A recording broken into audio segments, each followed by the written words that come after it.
Assalamualaikum warahmatullahi wabarakatuh. Selamat datang di channel Aneka Cerita Horor, tempat di mana kisah-kisah mistis, pengalaman nyata, dan cerita penuh misteri akan menemani malam kalian. Sebelum kita mulai, jangan lupa dukung channel ini dengan cara subscribe, like, dan share ke teman-teman kalian.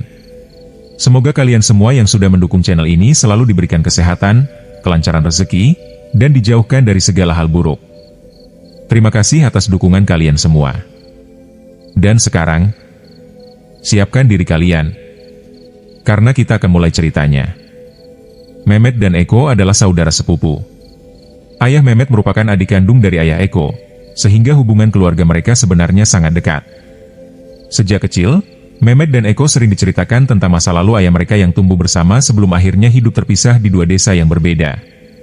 Meski berasal dari darah yang sama, takdir membawa keluarga mereka menempati lingkungan yang sangat kontras. Mehmet di desa Randusari yang subur, sementara Eko di desa Randu Alas yang gersang. Keluarga Mehmet tinggal di desa Randusari, sebuah desa yang dikenal sangat asri dan menenangkan. Hamparan sawah hijau terbentang luas, pepohonan rindang mengelilingi setiap sudut kampung, dan udara di sana terasa begitu sejuk serta segar, jauh dari hiruk-pikuk kota. Setiap pagi, suara ayam berkokok dan gemericik air dari irigasi menjadi irama alami yang menemani warga memulai aktivitas. Masyarakat desa Randusari dikenal ramah dan saling membantu satu sama lain. Hampir semua warga menggantungkan hidup dari bertani dan berkebun di ladang, menanam padi, sayur mayur, hingga hasil kebun lainnya. Keluarga Mehmet pun hidup sederhana seperti warga lainnya. Setiap hari, Mehmet membantu orang tuanya di ladang, belajar tentang kerja keras dan kesabaran sejak usia muda. Meski hidup serba cukup, mereka selalu bersyukur dan hidup rukun dengan tetangga sekitar. Berbeda jauh dengan desa Randusari yang hijau dan subur, desa Randu Alas memiliki wajah yang kontras. Tanahnya cenderung kering dan keras, retak di beberapa bagian saat musim kemarau panjang. Pepohonan tidak tumbuh serapat di Randusari, yang terlihat justru hamparan tanah kecoklatan, bebatuan, dan tebing-tebing kecil dari batu cadas yang mengelilingi desa. Udara di Randu Alas terasa lebih panas dan kering. Angin yang berhembus sering membawa debu halus dari tanah dan serpihan batu. Sumber air pun tidak sebanyak di desa sebelah, sehingga warga harus pandai menghemat dan mengelola air untuk kebutuhan sehari-hari. Namun, keterbatasan itu justru membentuk karakter masyarakatnya. Warga desa Randu Alas dikenal ulet dan kreatif. Karena tanahnya tidak cocok untuk bertani secara maksimal, mereka mengandalkan keahlian membuat kerajinan tangan. Tanah liat diolah menjadi gerabah, seperti kendi, pot, dan peralatan dapur tradisional. Batu-batu sungai dan batu cadas dipahat menjadi patung sederhana, cobek, hingga hiasan rumah yang memiliki nilai jual. Setiap pagi hingga sore, suara ketukan alat pahat dan roda putar gerabah terdengar dari hampir setiap rumah. Tangan-tangan terampil warga mampu mengubah bahan kasar dari alam menjadi karya yang bernilai. Di salah satu rumah sederhana di pinggir desa, tinggal keluarga Eko. Mereka hidup dari hasil membuat kerajinan batu dan gerabah yang dijual ke pasar di desa lain, termasuk ke Randusari. Ayah Eko adalah seorang pengrajin yang sudah lama dikenal karena keahliannya memahat batu cadas. Ia bekerja dengan sabar dan teliti, mengajarkan Eko sejak kecil bagaimana menghargai proses dan kerja keras.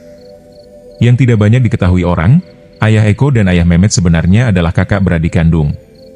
Meski tinggal di desa yang berbeda dan memiliki kehidupan yang sangat kontras, hubungan mereka tetap terjalin, walau tidak sesering dulu sejak adanya hutan jati yang memisahkan kedua desa. Desa Randusari dipisahkan oleh sebuah hutan jati perhutani yang lebat dengan desa Randu Alas.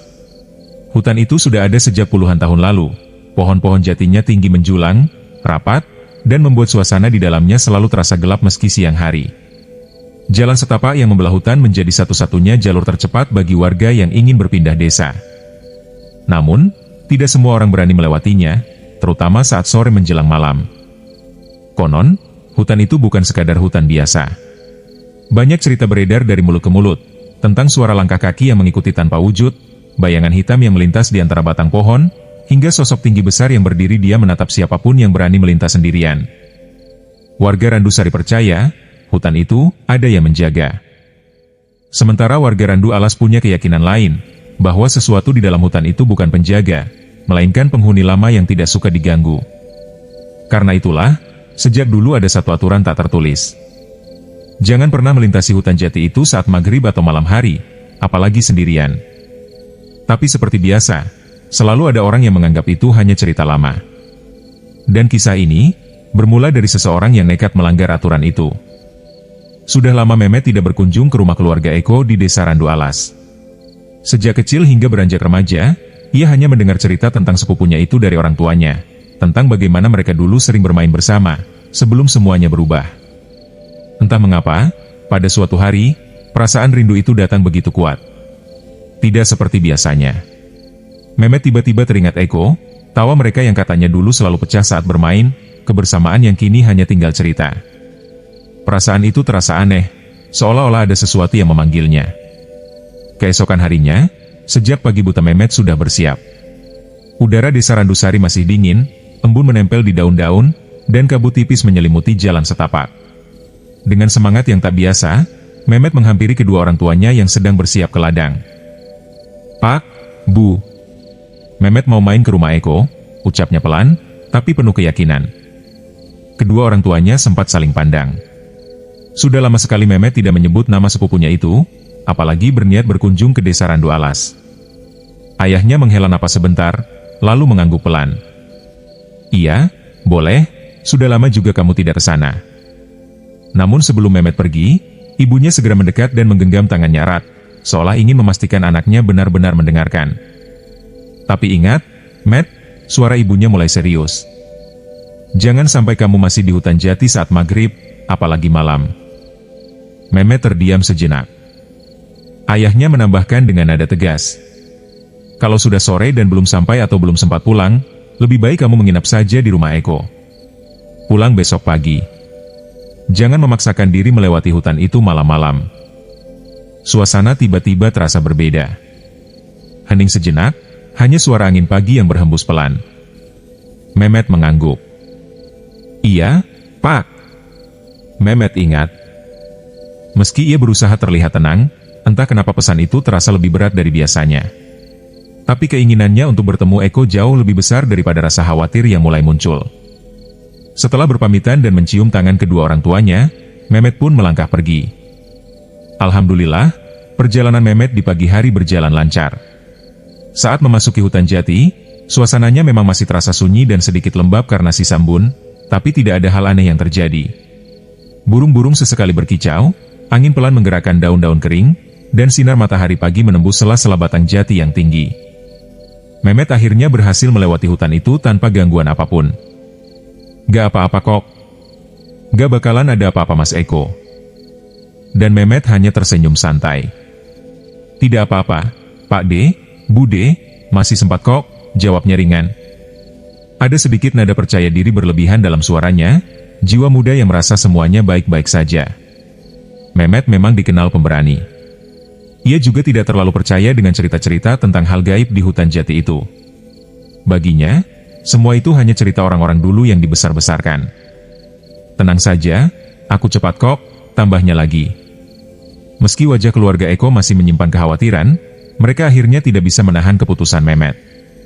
Setelah berpamitan, Mehmet berjalan menuju motornya.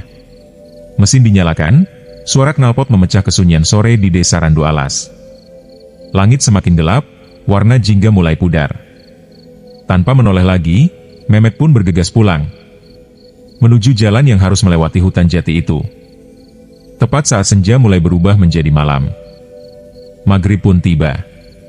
Langit benar-benar gelap ketika Mehmet mulai memasuki kawasan hutan jati. Jalan yang ia lalui memang sudah beraspal, namun penerangan hampir tidak ada, hanya mengandalkan lampu motor yang menembus kegelapan di depannya. Suasana terasa sunyi, terlalu sunyi. Tak ada suara kendaraan lain, tak ada orang yang berpapasan. Bahkan suara serangga pun terdengar samar, seolah tertelan oleh pekatnya malam di dalam hutan itu. Namun Mehmet tetap santai. Dengan keyakinannya sebagai seorang yang pemberani, ia terus memacu motornya dengan kecepatan stabil. Angin malam menerpa wajahnya, sementara sorot lampu motor memanjang di jalan lurus yang seakan tak berujung. Semakin jauh ia masuk, semakin dalam hutan itu menelannya. Dan perlahan, keanehan mulai muncul. Awalnya hanya hal kecil. Jalan yang terasa lebih panjang dari biasanya. Belokan yang seharusnya sudah terlewati, tapi tak kunjung muncul. Mehmet masih belum menyadarinya. Lampu motornya sesekali seperti meredup sendiri, lalu kembali terang. Udara mendadak terasa lebih dingin dari sebelumnya, menusuk hingga ke tulang. Ia tetap melaju. Mehmet mencoba menguatkan diri. Ia menarik napas dalam, lalu kembali memacu motornya, meninggalkan truk misterius itu di belakang. Jantungnya masih berdetak lebih cepat, tapi ia memilih untuk terus maju tanpa menoleh lagi. Beberapa menit kemudian, di kejauhan, matanya menangkap sesuatu yang berbeda. Ada kerlap-kerlip lampu redup, seperti cahaya dari perkampungan. Hatinya langsung sedikit lega. Alhamdulillah, akhirnya keluar juga, gumamnya. Semakin dekat, cahaya itu semakin jelas. Terlihat beberapa rumah sederhana dengan lampu temaram, seperti perkampungan kecil di tengah hutan. Ada juga bayangan bangunan-bangunan yang berdiri berjajar, meski bentuknya tidak terlalu jelas karena pencahayaan yang sangat minim. Mehmet mulai memperlambat motornya. Namun, ada yang terasa janggal. Tidak ada suara. Tidak ada suara orang berbicara, tidak ada suara televisi, tidak ada suara aktivitas seperti biasanya sebuah perkampungan. Hanya lampu-lampu redup yang berkedip pelan, seolah hidup tapi tidak benar-benar berpenghuni. Mehmet mengernyitkan dahi. "Kenapa sepi sekali?" bisiknya. Angin berhembus pelan melewati rumah-rumah itu, membuat beberapa pintu kayu tanpa sedikit bergerak, berderit halus. Meski begitu, Mehmet tetap berpikir positif. Mungkin sudah malam, orang-orang sudah pada tidur, pikirnya. Tanpa curiga, ia terus melaju masuk ke arah perkampungan itu. Tidak menyadari bahwa tempat yang ia lihat bukanlah desa yang seharusnya ada di dalam hutan jati tersebut. Semakin masuk ke dalam perkampungan itu, suasana yang tadi terasa sunyi perlahan berubah. Tiba-tiba, terdengar suara ramai. Riuh. Seperti ada pesta besar yang sedang berlangsung. Terdengar suara orang-orang bercakap, tawa, bahkan seperti alunan musik tradisional yang samar-samar mengalun di udara. Beberapa orang tampak berlalu lalang di antara rumah-rumah dengan wajah yang sekilas terlihat biasa saja. Mehmet sedikit heran, tapi juga merasa lega. Oh, ternyata ada acara, pikirnya. Beberapa warga yang dilewatinya sempat menoleh dan menyapa. "Mampir, Mas? Ayo istirahat dulu. Hati-hati jalannya." Sapaan mereka terdengar ramah, meski nada suaranya terasa sedikit datar. Mehmet membalas dengan santai, tanpa rasa curiga. Baginya, semua terlihat normal.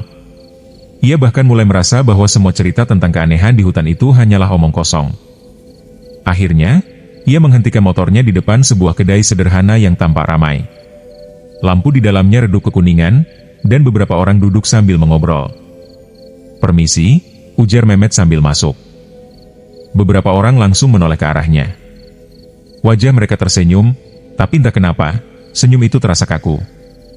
"Dari mana, Mas?" tanya salah satu dari mereka.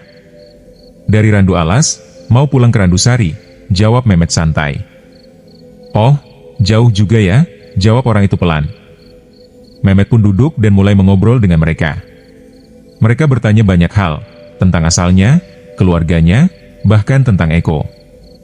Aneh ya, mereka seperti tahu banyak. Namun Mehmet masih belum menyadarinya. Ia tertawa, berbincang santai, bahkan menerima minuman yang disuguhkan oleh pemilik kedai. Suasana terasa hangat, tapi di saat yang sama, ada sesuatu yang tak terlihat mulai mengikatnya. Dan tanpa ia sadari, waktu terus berjalan. Sementara tempat itu, bukan tempat yang seharusnya ia singgahi. Suatu mulai terasa berbeda. Awalnya hanya perasaan kecil yang mengganjal. Mehmet mulai memperhatikan lebih seksama orang-orang di sekitarnya. Satu persatu. Dan disitulah, kesadarannya mulai muncul. Wajah-wajah yang tadi terlihat biasa, kini tampak aneh saat diperhatikan lebih dekat. Kulit mereka pucat, beberapa terlihat terlalu halus, seperti tanpa pori-pori. Ada yang tersenyum, tapi matanya tidak ikut tersenyum. Tatapannya kosong, dalam, seperti menembus. Mehmet menelan ludah. Tangannya yang memegang gelas mulai terasa dingin. Ia melirik ke arah lain. Seorang pria di pojok kedai, duduk diam tanpa berkedip. Seorang ibu-ibu, gerakannya lambat, seperti patah-patah. Dan yang paling membuatnya merinding, bayangan mereka, tidak semuanya terlihat di lantai. jantung Mehmet mulai berdegup kencang.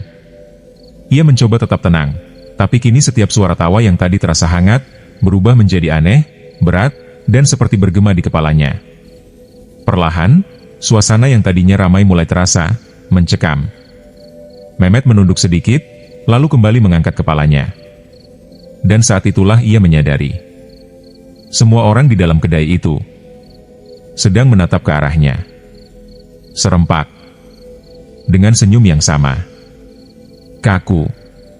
Lebar. Tidak wajar. Tidak ada lagi suara obrolan. Sunyi. Seolah-olah sejak awal, mereka hanya menunggu satu hal. Mehmet. Mehmet yang tadi masih berusaha menenangkan diri, kini benar-benar tidak bisa membohongi perasaannya sendiri. Ia mulai memperhatikan satu persatu wajah orang-orang di dalam kedai itu dengan lebih jelas, dan apa yang ia lihat membuat bulu kuduknya berdiri.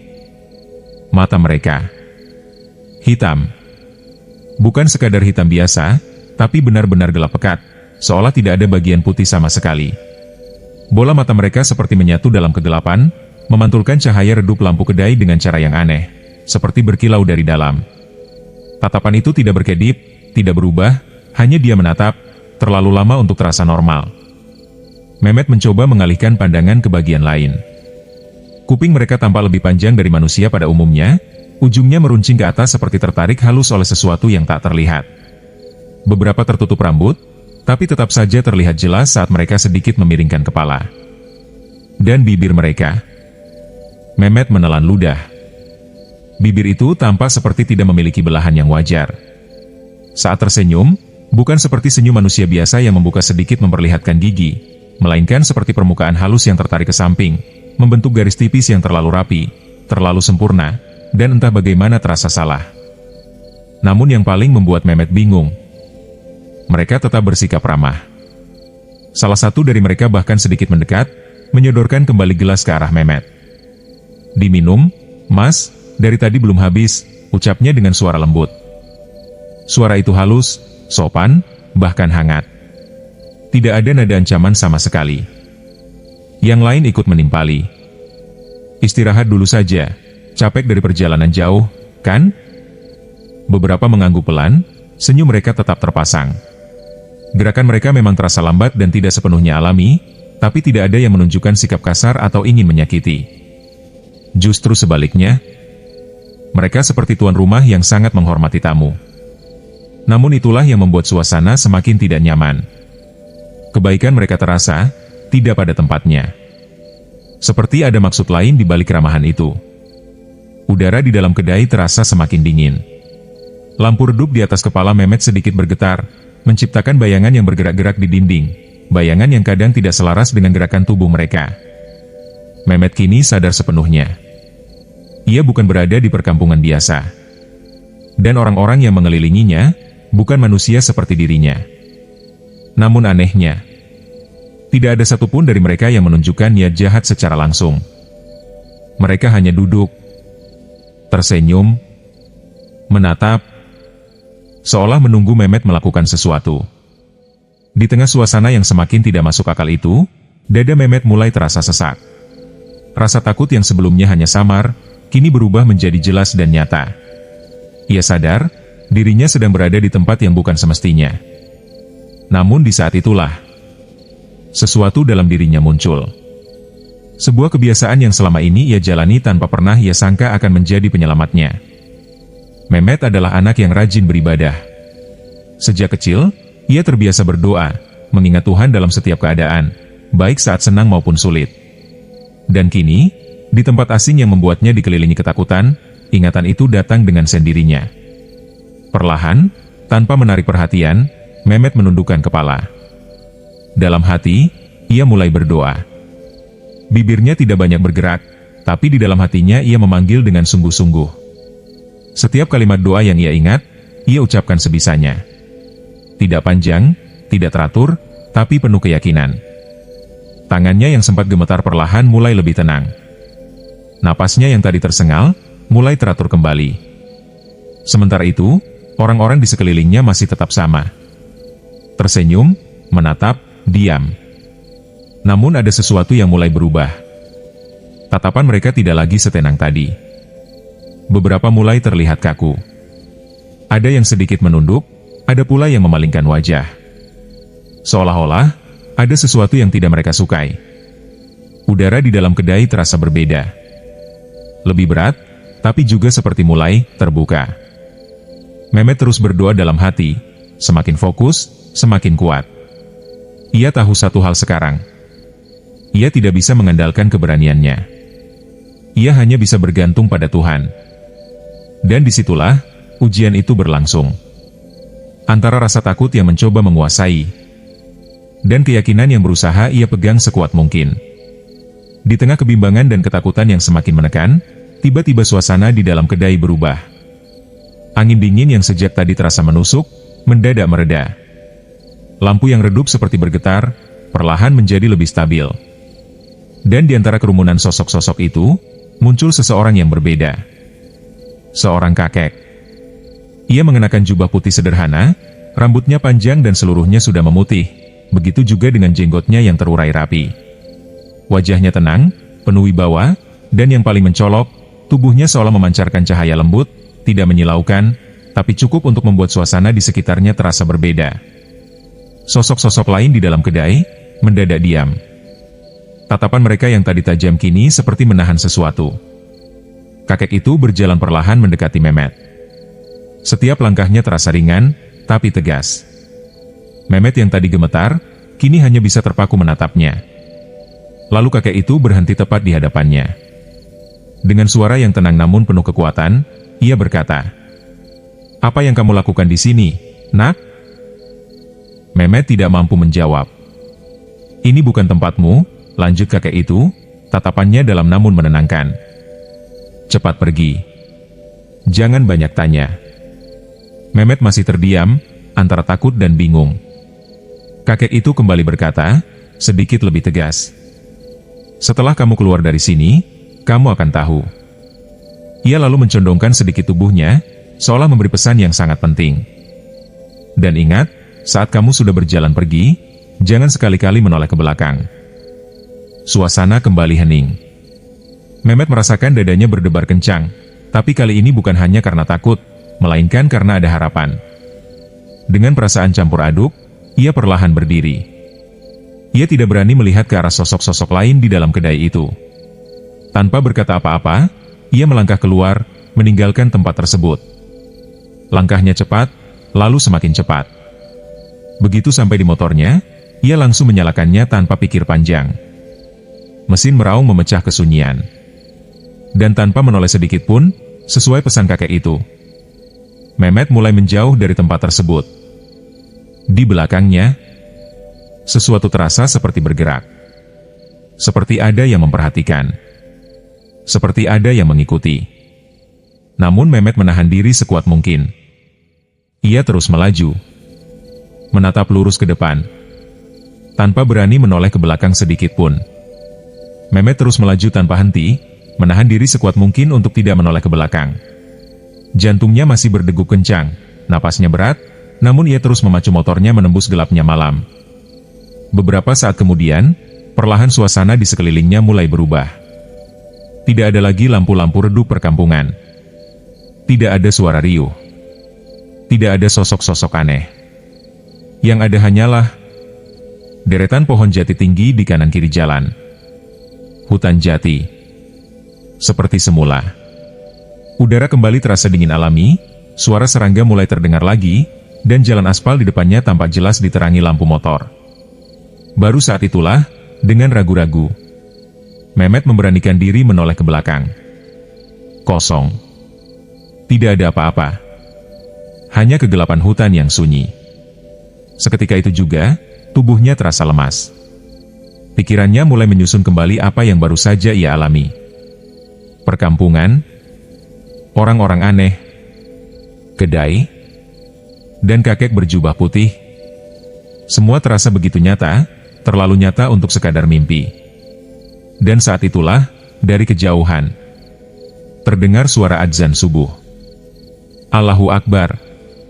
Allahu Akbar. Mehmet tertegun. Subuh? Padahal ia merasa baru sebentar saja berada di tempat itu. Rasa dingin menjalar di tubuhnya. Ia akhirnya sadar. Sesuatu yang tidak kasat mata benar-benar telah ia alami. Tanpa berpikir panjang lagi, Mehmet langsung memacu motornya lebih cepat. Jalan yang tadi terasa panjang kini ia lalui dengan penuh fokus, hanya ingin segera sampai rumah. Beberapa waktu kemudian, akhirnya ia keluar dari hutan jati dan memasuki desa Randusari. Langit mulai sedikit terang. Saat sampai di rumah, ia langsung mematikan motor dan bergegas masuk. Pintu terbuka. Bapak dan ibunya yang baru saja bersiap untuk sholat subuh langsung terkejut melihatnya. "Mehmet?" "Iya, Pak," jawabnya pelan, masih dengan napas yang belum sepenuhnya stabil. Wajah kedua orang tuanya penuh keheranan sekaligus kekhawatiran. "Kamu baru sampai sekarang? Dari semalam kemana saja?" Mehmet terdiam sejenak. Ia menatap kedua orang tuanya, lalu perlahan menyadari satu hal yang pasti. Perjalanan yang ia anggap hanya sebentar, ternyata telah membawa dirinya melewati satu malam penuh di tempat yang bukan milik manusia. Belum sempat Mehmet menceritakan apa yang sebenarnya terjadi, tubuhnya tiba-tiba melemas. Kepalanya terasa berat, pandangannya berkunang-kunang, dan dalam sekejap ia jatuh pingsan di hadapan kedua orang tuanya. Tubuhnya panas. Sangat panas. Demam tinggi langsung menyerangnya, membuatnya menggigil hebat meski tubuhnya terasa terbakar. Bapak dan ibunya panik, segera membawanya ke mantri desa untuk mendapatkan pertolongan. Berbagai cara dilakukan, obat penurun panas diberikan, tubuhnya dikompres, diperiksa berkali-kali. Namun anehnya, tidak ada perubahan berarti. Panasnya tidak turun, bahkan sesekali Mehmet mengigau, menyebut-nyebut hal yang tidak jelas. Kadang ia seperti ketakutan. Kadang tubuhnya menegang sendiri. Melihat kondisi itu, orang tuanya mulai khawatir bahwa ini bukan sekadar sakit biasa. Akhirnya, mereka memutuskan memanggil Ustadz setempat. "Pak Ustadz Umar." Ustadz Umar datang dengan tenang. Wajahnya teduh, namun tatapannya tajam seolah langsung memahami ada sesuatu yang tidak beres. Ia duduk di samping Mehmet, lalu mulai membaca doa-doa dengan khusyuk. Suasana rumah menjadi hening. Setiap lantunan doa terasa berat namun menenangkan.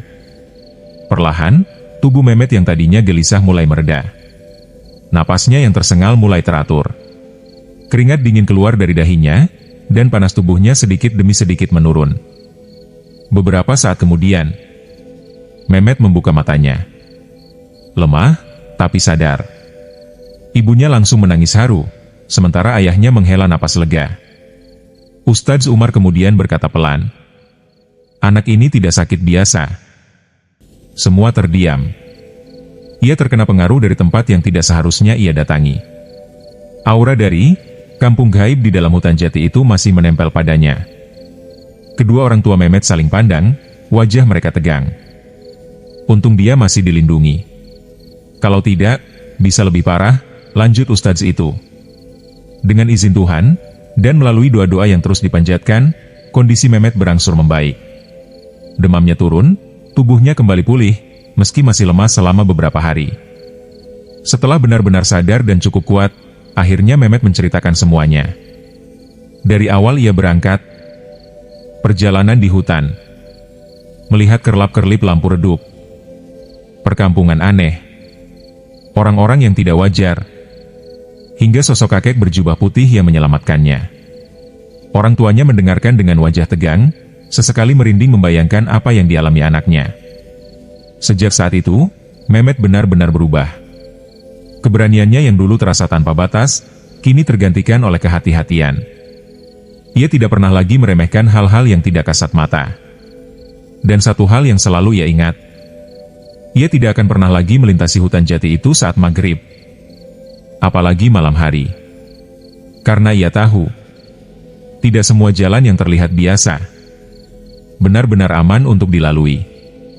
Akhirnya, itulah kisah yang dialami Mehmet, sebuah perjalanan yang awalnya terasa biasa, namun berubah menjadi pengalaman yang tak akan pernah ia lupakan seumur hidupnya. Dari kejadian itu, Mehmet belajar bahwa tidak semua hal bisa dijelaskan dengan logika. Ada batas antara dunia yang terlihat dan yang tidak terlihat, dan sebagai manusia, kita harus tahu batas itu. Keberanian memang penting, tapi tanpa kehati-hatian dan keimanan, keberanian bisa membawa kita pada bahaya yang tidak kita sadari. Sejak saat itu, Mehmet menjadi pribadi yang lebih bijak. Ia tetap berani, tapi tidak lagi ceroboh. Ia lebih mendekatkan diri kepada Tuhan, dan selalu mengingat pesan orang tuanya. Dan bagi siapapun yang mendengar kisah ini, jangan pernah meremehkan tempat yang dianggap angker. Jangan melanggar peringatan yang sudah diwariskan turun-temurun. Dan yang terpenting, jangan lupa untuk selalu berdoa dan memohon perlindungan. Karena terkadang, yang tidak terlihat justru lebih nyata dari yang kita kira. Wassalamualaikum warahmatullahi wabarakatuh. Terima kasih sudah menyimak cerita ini sampai selesai. Jangan lupa dukungannya dengan like, komentar, dan share ke teman-teman kalian. Tulis juga di kolom komentar kalian nonton dari mana, ya. Sampai jumpa di cerita horor berikutnya.